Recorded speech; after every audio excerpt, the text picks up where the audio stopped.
Hello. नमस्कार दोस्तों।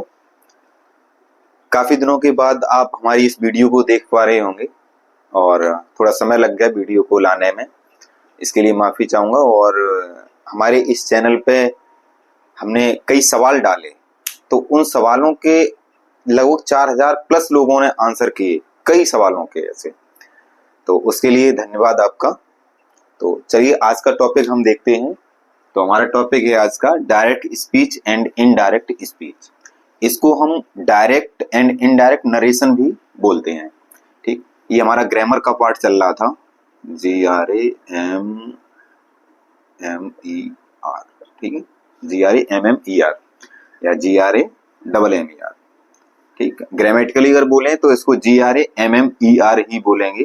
ठीक है, डबल एम जैसा कोई चीज होती नहीं है। तो हिंदी में अगर देखें, अब हम इंग्लिश को पढ़ रहे हैं लेकिन हिंदी के तरीके से पढ़ रहे हैं। और इंग्लिश में हमने टेंस पूरे खत्म कर लिए थे, passive voice and active voice खत्म कर लिए थे। अब हम आते हैं इसमें डायरेक्ट एंड इनडायरेक्ट स्पीच पर। इसको बोलते हैं प्रत्यक्ष कथन। प्रत्यक्ष कथन, प्रत्यक्ष कथन और अप्रत्यक्ष कथन। प्रत्यक्ष कथन और अप्रत्यक्ष कथन, ये होते क्या है? ठीक है, तो सबसे पहले इसको हम समझने की कोशिश करते हैं डायरेक्ट स्पीच को। डायरेक्ट स्पीच क्या होती है? डायरेक्ट स्पीच समझिए। वक्ता, वक्ता मतलब speaker.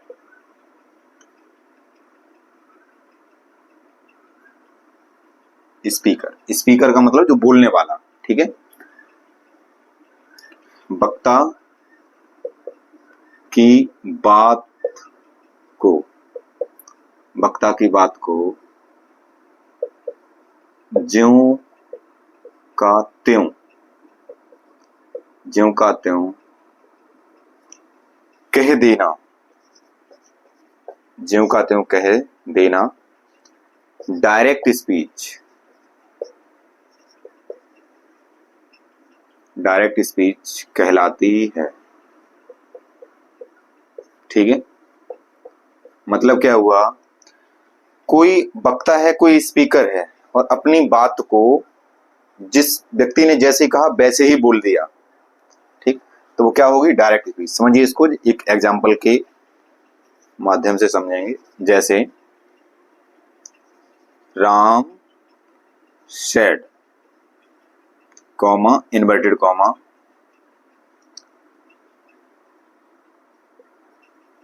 We are going to market. ठीक है, और इन्वर्टेड कॉमा बंद। तो इसका मतलब क्या हुआ? राम ने कहा we are going to market, यानी कि हम बाजार जा रहे हैं। राम ने कहा हम बाजार जा रहे हैं। तो इसकी बात को घुमा फिरा के नहीं कहा गया, जैसे राम ने कहा वैसे ही यहाँ पे कह दिया गया। ठीक, तो ये क्या है? Direct speech. अभी हो सकता थोड़ा आपके कम समझ में आया हो डायरेक्ट स्पीच का मतलब, लेकिन जैसे ही आप इनडायरेक्ट स्पीच को देखोगे वैसे ही इसका मतलब दोनों में अंतर समझ में आपके आ जाएगा। थोड़ा सा धैर्य बना के रखिए। तो ये थी कि वक्ता की बात को यानी स्पीकर की बात को ज्यों का त्यों कह देना डायरेक्ट स्पीच कहलाती है। एग्जाम्पल आपने देख लिया। अब देखते हैं हम इनडायरेक्ट स्पीच। इनडायरेक्ट स्पीच, ठीक, इनडायरेक्ट स्पीच क्या होती है? ये होती है वक्ता की बात को ज्यों का त्यों न कहकर, न कहकर अपने शब्दों में कहना।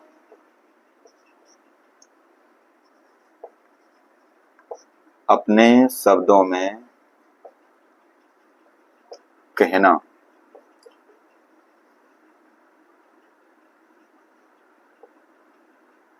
इनडायरेक्ट स्पीच कहलाती है। ठीक है, मतलब वक्ता की बात को आप ज्यों का त्यों नहीं कह रहे, अपने शब्दों में कह रहे। जैसे ये था, तो इसको देखो एग्जाम्पल के तौर से देखेंगे इसको कि इनडायरेक्ट स्पीच है क्या। तो इसी को हम अब इनडायरेक्ट स्पीच में बदल रहे, तो कैसे हो जाए, इसका देखो सेंस क्या निकल के आता है। Ram said that he was going to market। ठीक, कॉमा एंड कॉमा हटा देंगे इसमें। तो इसका मतलब क्या हुआ, देखो इसका हिंदी का मतलब देखो इसका।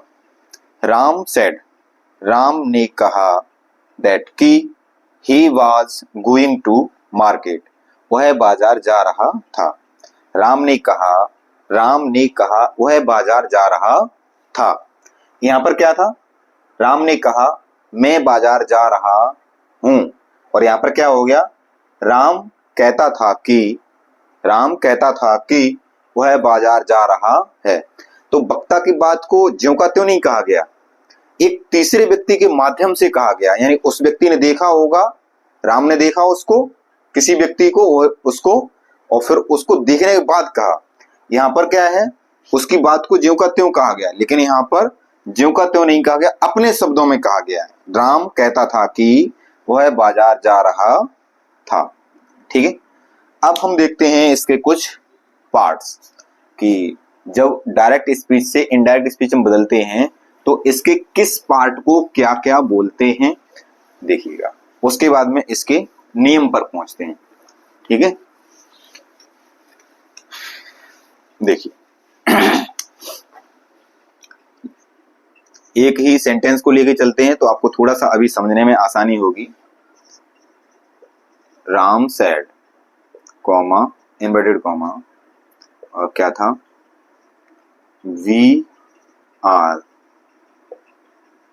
Going to market. ठीक है, फुल स्टॉप और इन्वर्टेड कॉमा क्लोज। देखिए यहां से इन्वर्टेड कॉमा में जो भी बात लिखी होती है यहां से लेकर के यहां तक, इसको बोलते हैं हम, इसको बोलेंगे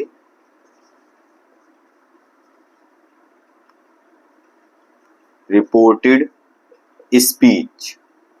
इसको क्या कहेंगे, रिपोर्टेड स्पीच। ठीक, और जो इन्वर्टेड कॉमा के बाहर चीज होती है उसको बोलेंगे हम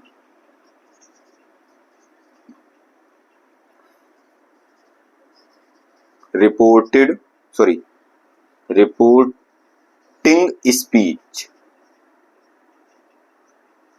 ठीक, थोड़ा सा डिफरेंस है, रिपोर्टिंग स्पीच और रिपोर्टेड स्पीच। तो इस पार्ट को क्या बोलेंगे, रिपोर्टेड स्पीच, और इस पार्ट को क्या बोलेंगे, रिपोर्टिंग स्पीच। ठीक, कभी कभार आगे जब हम आपको पढ़ाएंगे तो उसमें इन चीजों को बोलेंगे, इसलिए ये टर्म हम आपको बता रहे हैं। और ये जो वर्ब दी गई है, ठीक है, सेड, शेड जो वर्ब दी गई है, इसको बोलेंगे रिपोर्टिंग वर्ब। ठीक है, इसको क्या बोलेंगे, रिपोर्टिंग वर्ब, क्योंकि रिपोर्टिंग स्पीच में है और वर्ब है, इसलिए हम इसको क्या बोलेंगे, रिपोर्टिंग वर्ब। तो आपको रिपोर्टिंग वर्ब समझ में आ गया होगा, रिपोर्टिंग स्पीच समझ में आ गई होगी, रिपोर्टेड स्पीच समझ में आ गई होगी। ठीक है, आगे आपको रिपोर्टिंग वर्ब के बाद में आपको ऑब्जेक्ट भी मिलेगा। ठीक है, तो जैसे जैसे नियम पढ़ते जाएंगे वैसे वैसे हम आपको आगे बताते जाएंगे। चलिए, तो एक हेडिंग डाल लीजिए कि डायरेक्ट स्पीच से इनडायरेक्ट स्पीच में बदलने के नियम। क्या है नियम, उनको देखते हैं।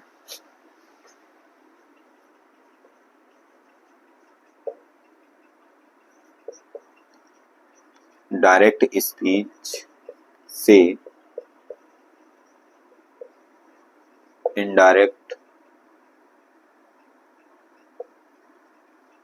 स्पीच में बदलने के नियम। ठीक, देखिए क्या है नियम। तो नियम नंबर एक देखते हैं, बिल्कुल शुरू से शुरू करते हैं। अगर आपको डायरेक्ट एंड इनडायरेक्ट स्पीच आपने बिल्कुल कभी पढ़ी ही नहीं है तो ये वीडियो आपके लिए बहुत अच्छी है, और मैं ऐसी उम्मीद करके चलूंगा कि आपको इसके बाद डायरेक्ट एंड इनडायरेक्ट स्पीच पढ़ने की जरूरत नहीं पड़ेगी, आपको निश्चित रूप से समझ में आएंगे। और डायरेक्ट एंड इनडायरेक्ट स्पीच इतना बड़ा है कि एक वीडियो में आना बहुत मुश्किल है, इसके लिए मुझे 3-4 वीडियो लानी पड़ेंगी और आपको 3-4 वीडियो अच्छे से देखनी पड़ेंगी, और उसके बाद जिंदगी में आपको कभी पढ़ने की जरूरत नहीं पड़ेगी, ऐसा मेरा दावा है। तो नियम नंबर 1 देखते हैं। देखिए क्या है नियम। डायरेक्ट स्पीच से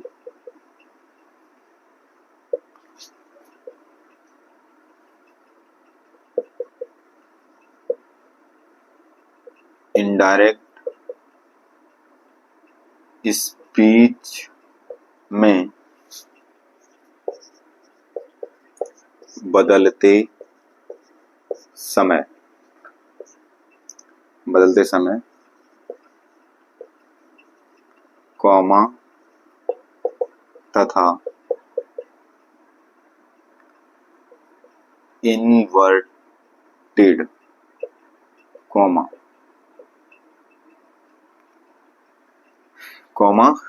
तथा इनवर्टेड कॉमा, वैसे ठीक है, कॉमा तथा इनवर्टेड कॉमास को हटा देते हैं तथा दैट लगा देते हैं। ठीक है, कॉमा तथा इनवर्टेड कॉमा को हटा देते हैं तथा दैट लगा देते हैं। समझिए इसको। जैसे वही एग्जांपल फिर से ले लेते हैं। मैं वही एग्जांपल इसलिए ले रहा हूं ताकि आपको समझने में थोड़ा सा आसानी हो। ठीक, राम सैड, या राम सैड नहीं, आगे नियम आ जाएंगे, राम से करिए, Ram says comma inverted comma he is playing cricket। ठीक है, Ram says he is playing cricket। अब देखो इसको कैसे बदलेंगे, यानी कि राम सेज, और यहाँ पे क्या आ जाएगा, हमने क्या नियम लिखवाया, कॉमा और इनवर्टेड कॉमा को हटाएंगे, दैट लगाएंगे। ठीक है, he is playing cricket। ठीक है, तो एक बार आप इसका स्क्रीनशॉट लीजिए। हमने आपको नियम क्या बताया, कॉमा था इन्वर्टेड कॉमा, कॉमास भी होता है या इन्वर्टेड कॉमास, ठीक है कोई दिक्कत नहीं उससे। कॉमास था इन्वर्टेड कॉमास को हटा देते हैं और दैट लगा देते हैं। जैसा हमने कॉमा एंड कॉमा को हटाया और यहाँ पे किसका प्रयोग कर दिया, दैट लगा दे। ये नियम नंबर आपका पहला कंप्लीट होता है। अब इसके बाद में आगे नियम देखते हैं। देखो अगला नियम क्या है,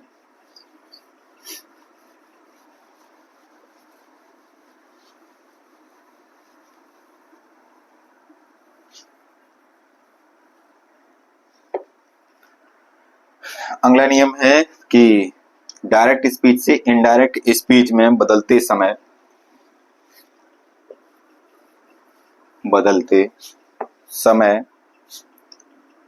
रिपोर्टिंग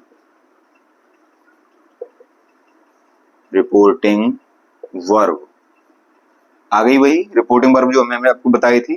ठीक है, डायरेक्ट स्पीच से इनडायरेक्ट स्पीच में बदलते समय रिपोर्टिंग वर्ब के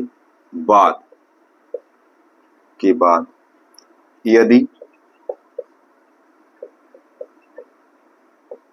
यदि कोई ऑब्जेक्ट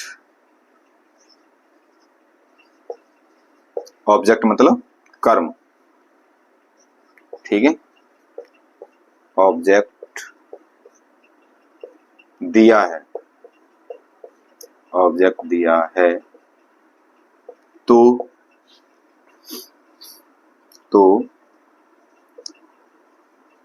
सेज को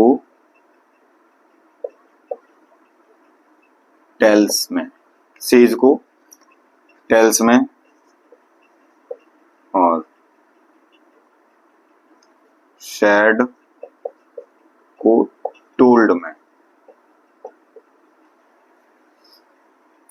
तथा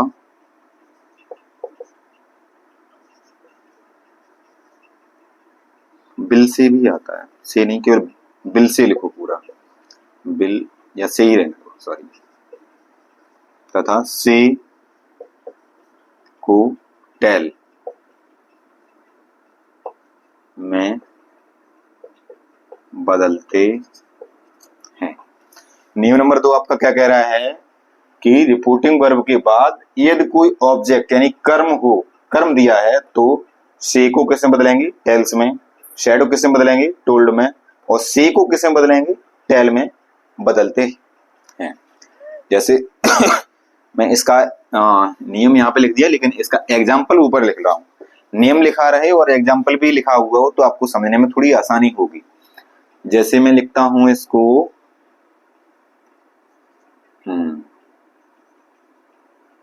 Ram says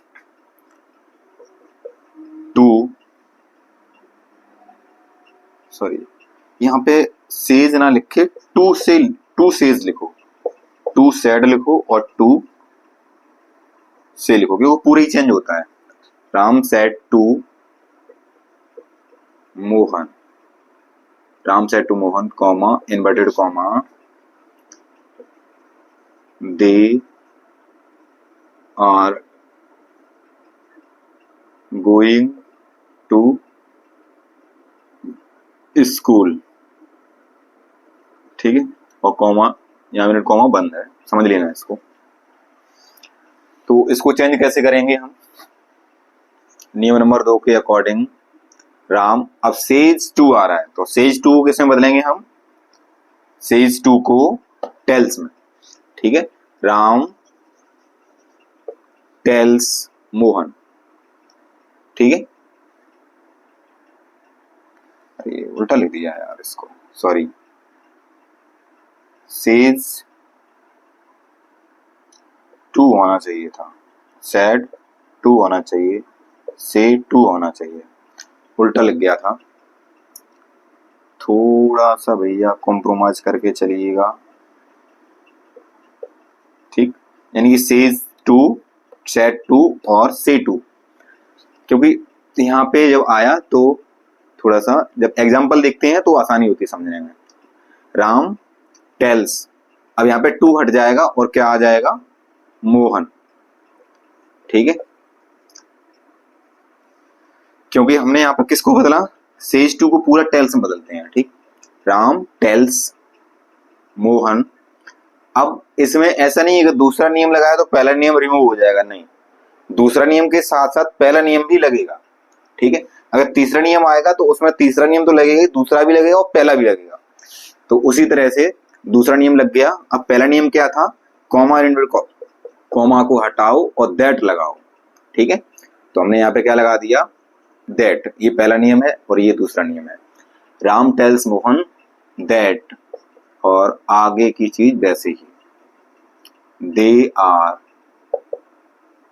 going to school, ठीक है, कॉमा एंड कॉमा को हटा देंगे। तो ये हो गए आपके 2 नियम। अब अगला देखते हैं तीसरा नियम।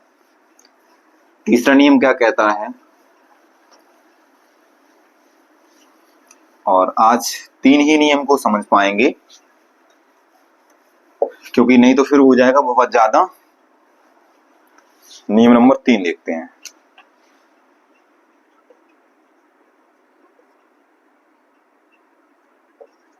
तीसरा नियम क्या कहता है,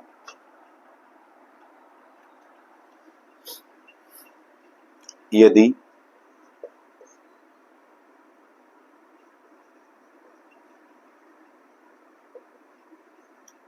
रिपोर्टिंग वर्ब,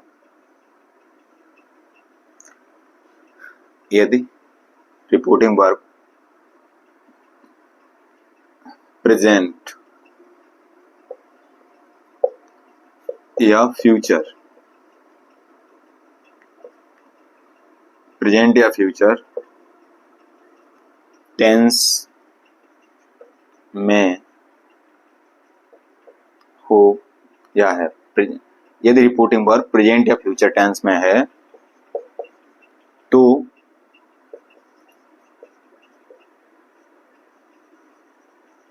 रिपोर्टेड स्पीच के वाक्य को नहीं बदलते हैं।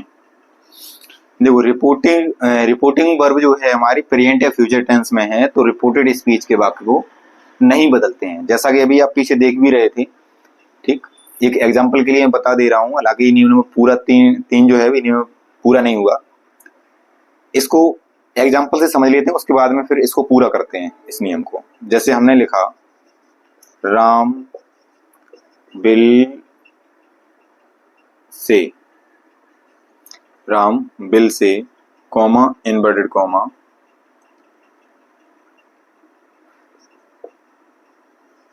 दे आर प्लेइंग मैच। ठीक है, अब यहाँ पे क्या है कि रिपोर्टिंग वर्ब प्रेजेंट या फ्यूचर टेंस में है तो रिपोर्टेड स्पीच के वाक्य को नहीं बदलते हैं। अब हमें दिख रहा है कि ये किस में आ गया, बिल से आ गया, तो किस में आ गया, ये फ्यूचर टेंस में। ठीक, और फ्यूचर टेंस में है तो इसको नहीं बदलते हैं, यानी कि हम इसमें क्या करेंगे, Ram will say that they are playing match. ठीक है, यानी कि जैसे ये टेंस था किसमें था, प्रेजेंट कॉन्टिन्यूअस में, आर प्लेइंग आ रहा तो प्रेजेंट कॉन्टिन्यूअस में हुआ, तो हमने इसको नहीं बदला और आर प्लेइंग ही रखा। ठीक, ये समझाना था अभी और नियम अभी पूरा नहीं हुआ। अब इस नियम को पूरा देखते हैं। रिपोर्टेड स्पीच के वाक्य को नहीं बदलते हैं, लेकिन पास्ट टेंस में हो, लेकिन पास्ट टेंस में हो तो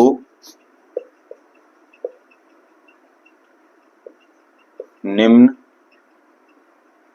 तरह से बदलते हैं। देखो, अब इसमें थोड़ा सा लिखना स्टार्ट करो। इस नियम में किस तरह से बदलते हैं देखिएगा।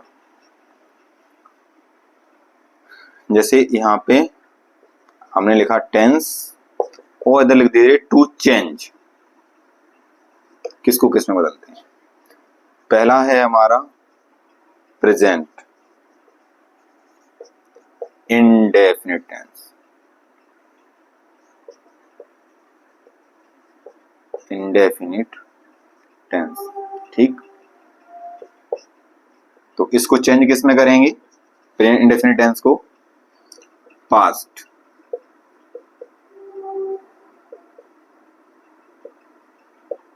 Past indefinite tense. ठीक है, यानी ये टेंस है और इधर तो टू चेंज। दूसरा वही present continuous,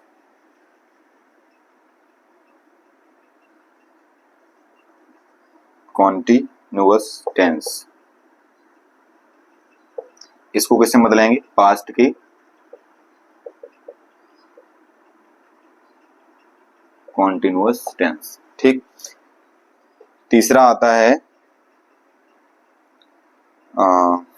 present perfect, present perfect continuous tense. इसको किस में चेंज करेंगे, पास्ट के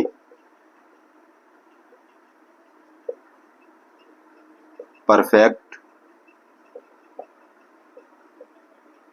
कॉन्टिन्यूअस टेंस में।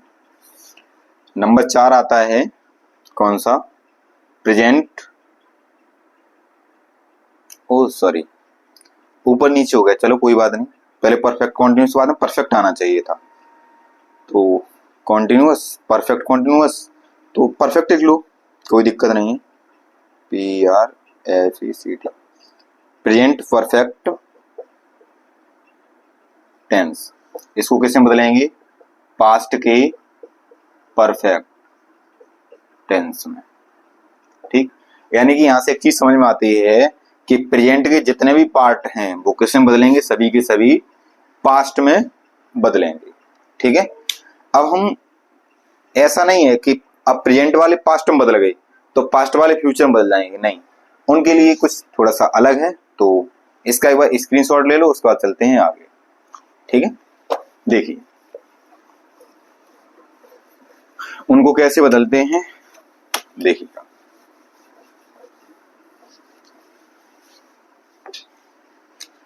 जैसे ये आ गया हमारा past indefinite, past indefinite tense, तो इसको बदलेंगे पास्ट इंडेफिनिट टेंस को किसमें, पास्ट के ही परफेक्ट में। ठीक, पास्ट इंडेफिनिट टेंस किसमें बदलेगा, पास्ट परफेक्ट टेंस। ठीक, पास्ट कॉन्टिन्यूस किसमें बदलेगा,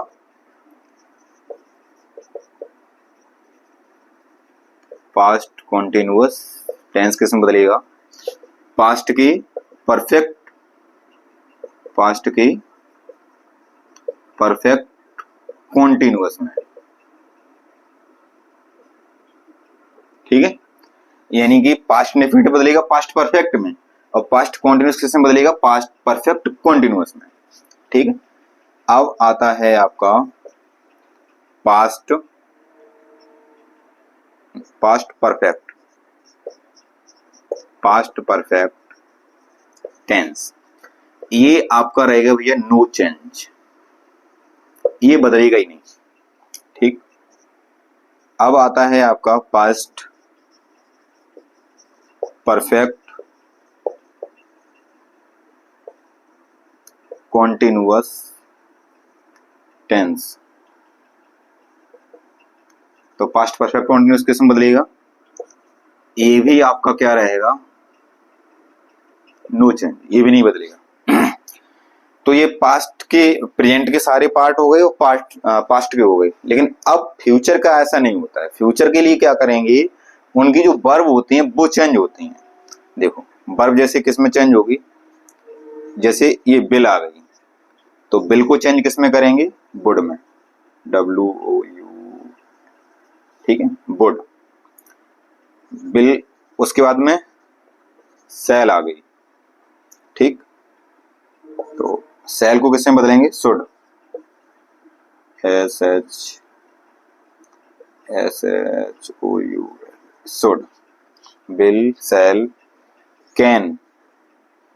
ठीक, कुछ मॉडल्स हैं वो भी, उनको भी देख लेते हैं। कैन बदल जाएगी कुड में। ठीक, कैन हो गया, मे, इधर देख लेते हैं, मे बदलेगी माइट में, मे माइट। एक होती है जो बहुत इंपॉर्टेंट है, मस्ट, मस्ट नो चेंज रहती है। मस्ट का प्रेजेंट और पास्ट दोनों एक ही होता है, मस्ट को मस्ट ही रहने देते हैं। ठीक है, इसके अलावा और जितनी भी चीजें आती हैं वो नो चेंज ही रहती हैं, बस यही थी जो चेंज होने वाली। कैन हो गया, सेल हो गया, बिल हो गया, मे हो गया। ठीक है, ठीक, तो इन चीजों को हम चेंज करेंगे जिसको हम तब से लिख रहे थे। एक बार इसका यूज देख लेते हैं, देखो किस तरह से चेंज करेंगे। ठीक, बाद बाकी की कहानी कल देखते हैं। तो देख लेते हैं एक दो एग्जांपल इसके। जैसे हमने लिखा, Ram said to Mohan, comma inverted comma, they are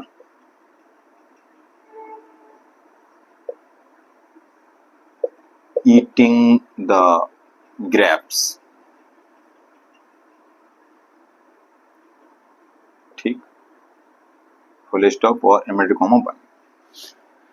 जो कैसे चेंज करेंगे इसको, पहला नियम क्या था कि यदि पहले एक नियम था कि हमारा यहाँ पे दैट लगाएंगे, कॉमा एंड कॉमा को हटा के दैट लगाएंगे, लेकिन दूसरा नियम हमने लिखवाया था कि सेड, गलत दिया मैं, शेड टू को किसमें बदलेंगे, टोल्ड में। तो बदलिए, क्या होगा, राम टोल्ड मोहन। ठीक, एम हमेशा बड़ा बनेगा क्योंकि ये